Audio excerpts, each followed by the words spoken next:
What's up, guys? This Wednesday, March 30th, Greg and I are hosting Uncovered Final Fantasy 15. It's a live event at 7 p.m. Pacific that's going to reveal the release date of the game, finally, along with a whole bunch of cool stuff. It's all going to be streamed, so make sure you come support us live for all the news, excitement, and shenanigans.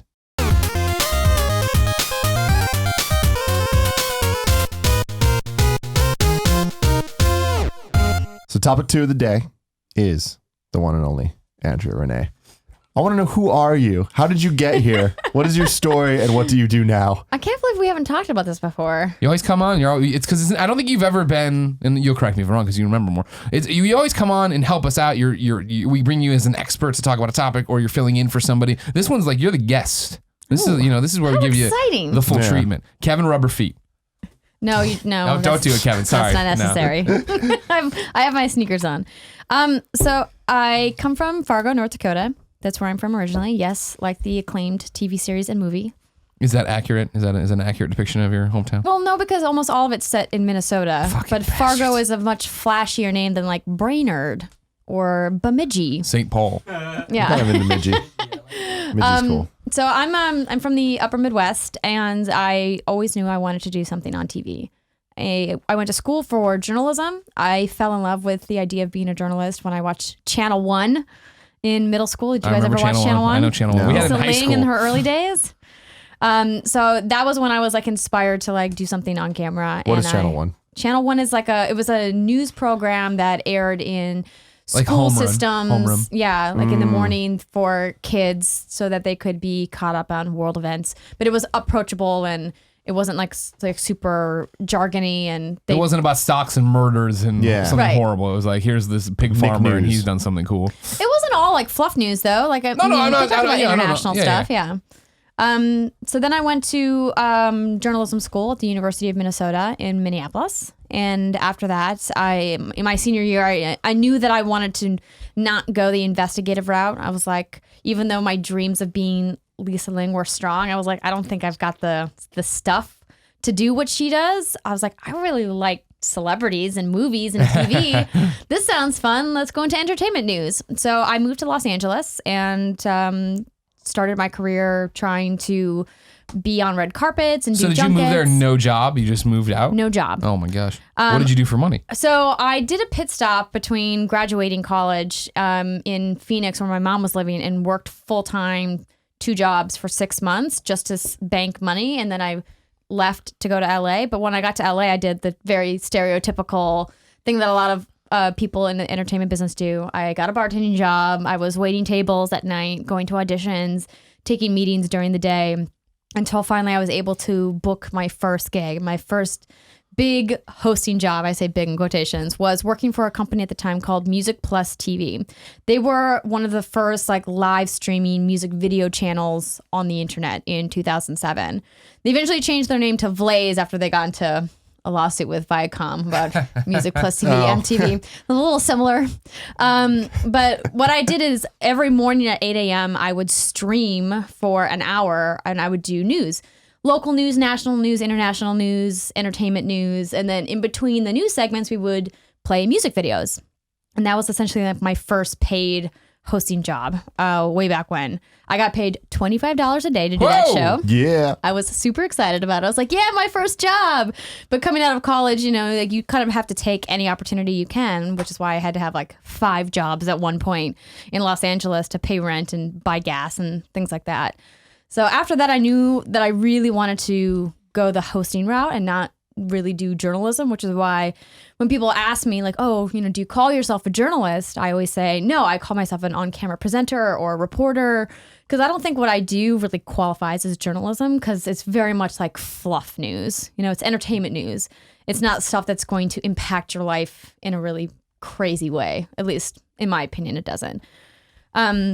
I got into games specifically the summer of 2008. It was a really rough time in LA. It was right after the writer's strike. A lot of people in Hollywood were out of work. So trying to get jobs in the entertainment field was impossible, because you have like really big name people who are trying to get work, who are taking jobs for a lot less money. So for a startup like myself, it was impossible to get a foot in the door anywhere.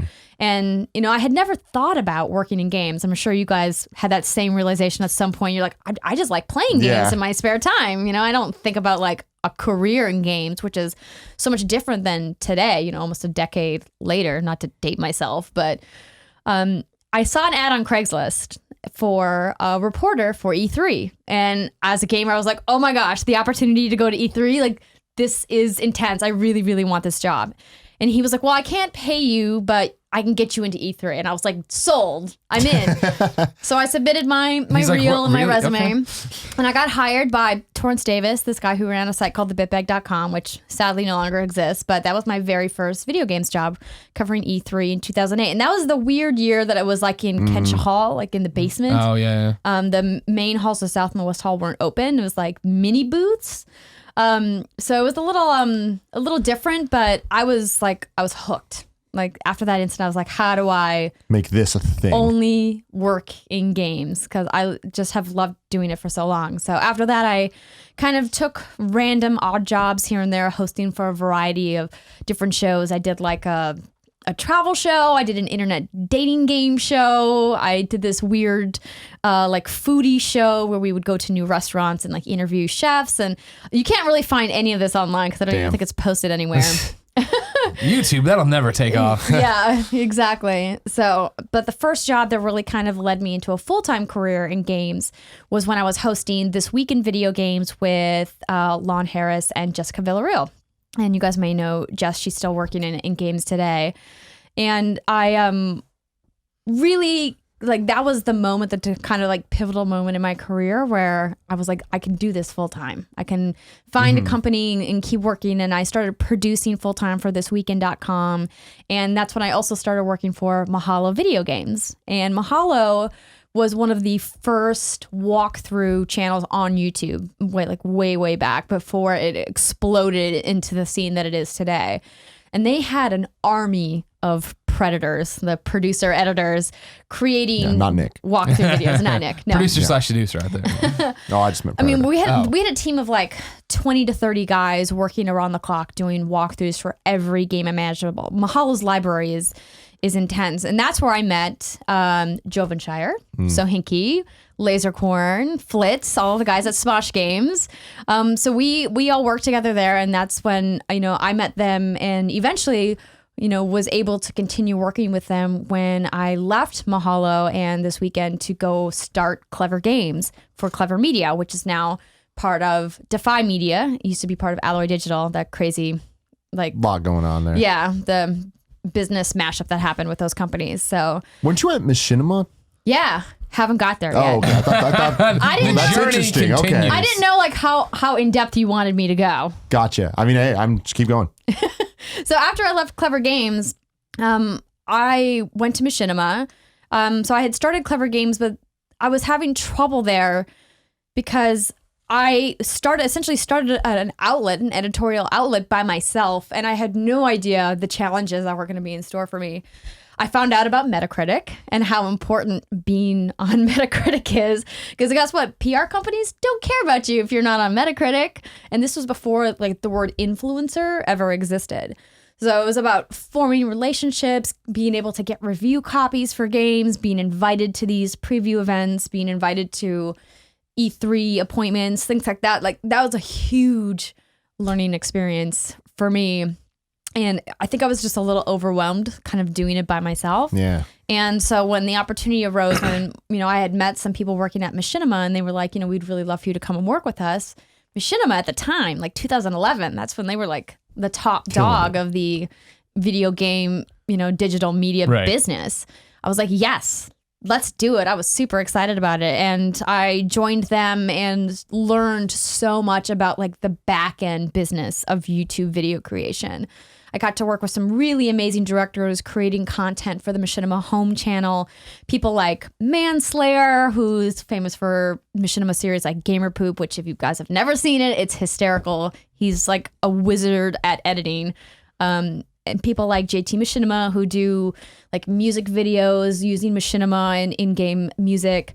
So a whole slew of really creative people doing more like high level programming, like creative director kind of work, which was different than what I was doing. And I really missed like interviewing devs and being on camera. And so I eventually left Machinima to go back to work with the staff that I knew at Clever Games. Gotcha. Now it's coming together. And that's when I started working for The Escapist. So I left Machinima to go work with now Defy Media.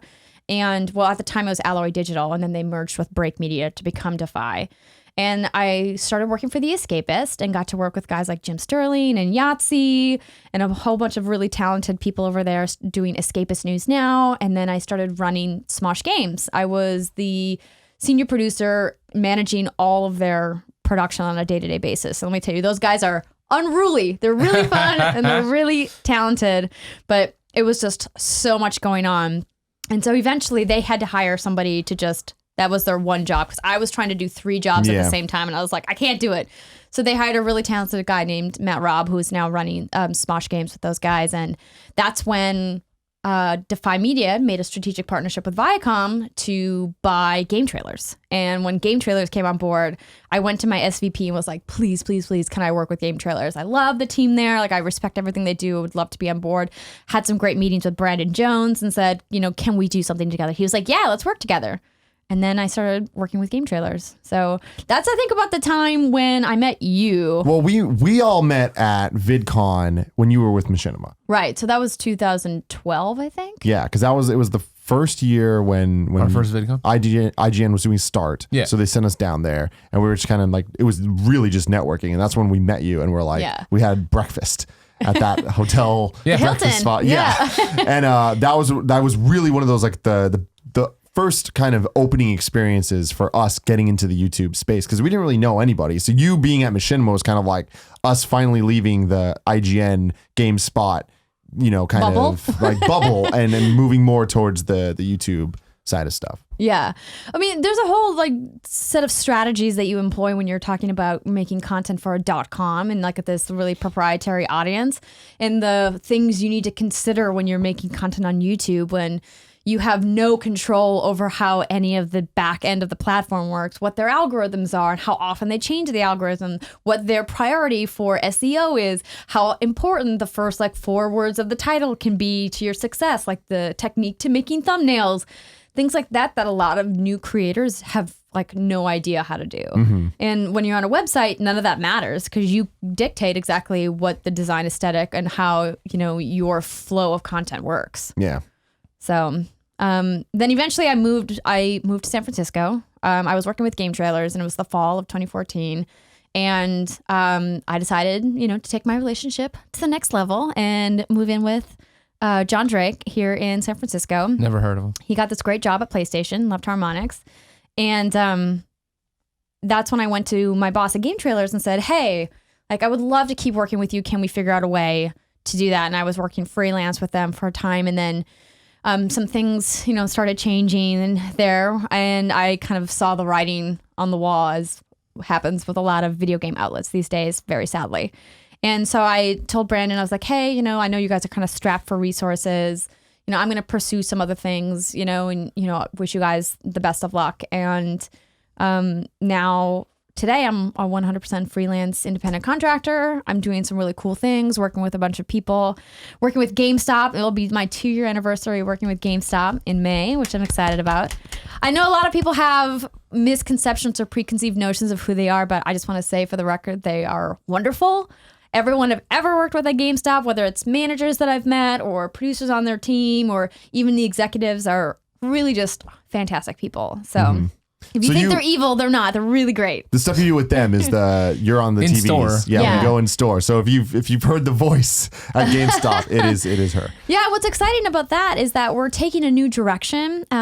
This year, we're moving away from some of the more what I call kind of stiff marketing copy, and I'm going to be involved with a lot of the writing there now, which is really awesome. So we're going to make it more editorial focused, more like a preview, really kind of give gamers a sense of the game that they're playing instead of just kind of blanket pre-order this and get this. We really want gamers to feel excited about the game and really know hey, these are the new features. If you're excited about Mirror's Edge Catalyst, let me tell you what kind of gameplay you're going to get. If you liked Mirror's Edge, like, kind of really telling gamers about the game instead of just, making it super vanilla, which is something I'm super pumped for. And then, of course, Gamer Next Door, we already talked about Yahoo. So so what's Gamer Next Door? So I originally, talked to Playboy like 6 to 12 months ago at this point about doing something with them. We couldn't quite figure it out because they were in this transition, as most people know now, they are going non-nude. They were like, hey, the internet's a thing. Boobs are a quick Google search away.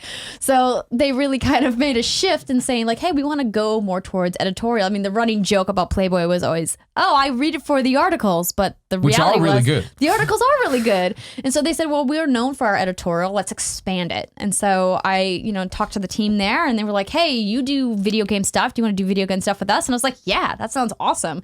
Pam and Amelia and Mike over there are really great, and I love working with them. And so I get to do my weekly news show from my home studio, which is fun. I love being able to have control over the topics I get to pick and being able to interact with people on Twitter for our Tweet of the Week segment, which, by the way, if you guys ever have like memes or gameplay clips or videos and you want them to, be on the show, you can tweet to me at Andrea Rene. But so that's been really cool. And then, of course, Yahoo's been awesome. So I'm just really like, it's kind of like all come into fruition for me. That sounds like a lot. Sounds like you're doing a lot now. That's my question. So it's really frustrating for me sometimes when people are like, oh, she doesn't know games. She's never been in games. And I'm like, well, actually. So the question I have for you is, I think you have a different perspective than a lot of the guests we've had on, right? And definitely different than us, right? Because it's always like, oh, I worked at this newspaper, and then I worked at IGN for 8 years, and now I do this. Like my timeline's very simple, where yours is all crazy. Like, how hard was it to keep going? I imagine there's periods, right, between jobs and this, that, and the other. And freelance is a tough fucking life, and we don't talk about that a lot. Like, how has it been? That's not a misnomer on my side, I imagine, but has it been tough? And then how do you keep going through it? It's definitely tough. There's been periods where I haven't worked for months at a time, where you're like looking for the next thing, for the next fit. What's the right thing? You kind of just got to let your passion lead you. And a lot of people probably ask you guys the same thing they ask me. How did you get into games media? How do I get into games media? It's probably the most common question you get from fans, right? And I say, you only get into it if you wake up every morning and this is what you want to do. It never wavers. You're always wanting to do it. It's like the primary thing that you think about. If it's like I like doing this on the side, then this isn't for you. And for me, like, I always knew I wanted to be on camera. I always knew I wanted to perform and be somebody who's out there interviewing people. I love doing interviews with devs and with people like you guys. And I can't imagine not doing it. And that was really like the driving force for me to continue on. And I think that there were times in my career where I wasn't happy with a specific role that I was given. But I look back and go, you know what? Everything gave me knowledge or an experience that was overall really valuable to where I'm at today. Mm-hmm. So, I mean, yeah, it's hard. It's hard not having a paycheck and, having to like dip into your savings and put things on credit cards and go, man, I really hope I get a paycheck next month. That's tough. I mean, you have to be really strategic about saving and being financially smart and going, oh, hey, it's slim pickings right now. Maybe I don't go out to eat this week or this month. Maybe I don't go to that movie or to that concert, or you just got to kind of really trim back what you're doing. Like, that's the life of being a freelancer. It's like really having control over your spending. And then, because the phrase is feast or famine. When you are freelance, like when the work is there, like right now, I mean, like I'm working all the time, but like 6 months ago, I wasn't working at all. So that's just the way it is. Have you ever thought about kind of going the route we did? We're in a different position just because like we're a group and we're doing this stuff, but there's so many people that are doing the like single person influencer stuff, and a lot of them are Twitch streamers or this or that. Right. Have you ever thought about that? I have. A lot of people have asked me, why don't I stream? Why am I not on Twitch? And I look at the most successful streamers, and it is a full-time job for them. Like, they're streaming 5 to 7 days a week sometimes 3, 5, 8 hours at a time. And I just don't have that in me. Mostly because for me, gaming, when I actually sit down and play a game, is a like more of a private experience. And when you're on Twitch, you're sharing your experience with up to thousands of people at a time, and you need to be interacting with them. And to be successful, you really need to stick to a schedule. And for me, with the kinds of companies I'm working with, my schedule is all over the place all the time. And I could never really find a set schedule. I mean, look at your guys' like the success you've had, and it's because you're very like regimented. You're like, hey, we got Colin and Greg live in the morning, and we've got the Gamescast on this day, and your programming is set so your fans know like, hey, when I'm ready for my kind of funny, I just know exactly where to go, when to get it. And I wasn't ready to commit that kind of time to it, and that's really why I haven't done anything like solo. Yeah. And I think that for me, even though I have the skill set to do some of that stuff, there are so many more talented people that could edit better than I could edit, that could do, like video production better than me, that could help me with, the technical back end of what it means to be able to do like gameplay streaming and things like that. And that's what's so beneficial about your guys' team, is that you have that really well-rounded, skill set. Yeah, definitely. I will say though that I don't completely agree with that, because like you're one of the few people that, for as long as I've been doing this, you've been hustling like hard. That's always. true. You're always there. You're at every event I go to. You're doing all of this stuff. And what's cool about you is, even when I was with IGN, we'd go and then we have the Greg and Colin would be on camera. I'd be behind the camera shooting whatever, and then I'd give it to someone else and they'd edit. You were there and you were doing all that stuff. And it's like, maybe there was a camera guy with you, like following you around, whatever. But then when we go back to the war room and I'm handing the card off to someone else, he's handing the card to you and you're editing it and you're putting it up and stuff. And it's like, I've always been like, man, like she could just do this herself. Like I feel like you have so many skills, and yeah, people could do it better, better editor or better, whatever it is, like production stuff. But it's like, I think you're underselling yourself in the sense that you are, to say you're good enough is definitely an understatement. I think you have all that it takes to like really knock it out of the park. And like your hustling ability is second to none. And I respect the shit out of that. Well, thank you. That's very, very kind of you to say. I appreciate that, but I can't take full credit. I've worked with some really amazing people over the years, and some really fantastic production people who have been crucial to my success. So I appreciate that, but I cannot take full credit, as I've said. But I think when it comes down to it, I just can't manage it all. And I don't want to manage it all, because I tried that. I tried the one-man band like a lot of people out there are doing now, which hats off to them. I wish them the best of luck. But any successful YouTuber, influencer, or streamer will tell you it's a shit ton of work. We're talking like 10 to 15 hours minimum a day, 6 days or more a week. Like you guys know, it's so much work. Yeah, definitely. And I'm at an age now where I'm like, you know what? Sometimes it's okay to not work. It's okay to like spend time with your family and spend time with your friends and have a life outside of your career. Career is super important for me. It has been for a really long time. But now I'm like, you know what? I think it's time to like scale back how much I'm doing and let other people kind of take that baton. And it's okay if I don't have a hand in every single pot anymore. So my question is, in that you're scaling back, letting the next generation come up. Somebody's watching right now. They want to be a freelance host. They wake up thinking about video games every day. What should be in their toolbox in terms of, do they have to make a demo reel, vlogs? Like I can tell you how to, be a goon on the internet like us, but I don't know how to do it in terms of like, I'd like to one day work with Playboy or do this kind of job with Yahoo. I don't know how you build a portfolio or build a skill set like that. Well, if you want to be a professional host, you have to have training first and foremost. Like I highly recommend to people who want to do something professionally to either have some kind of communications or journalism degree. That's like the bedrock, because a lot of these multi-million-dollar media companies won't even consider you if you don't even have a BA.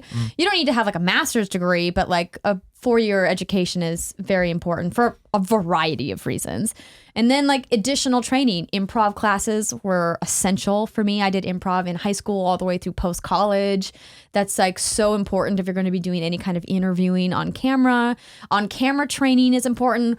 But a lot of people who want to get into on camera don't realize that certain things, like you do things on camera. You move your arms in a certain way, your face in a certain way. You do certain things with your head or with your voice. And you don't realize that until you actually start training with someone who's like, hey, you do this thing where you flap your arms when you're talking on camera. That was my thing. One of my hosting instructors was like, "What's with the turkey arm?" It's like you're flapping your wings, and I something like I didn't realize until I worked with a professional, consultant about trying to get better. And I think that's really important. I think practice.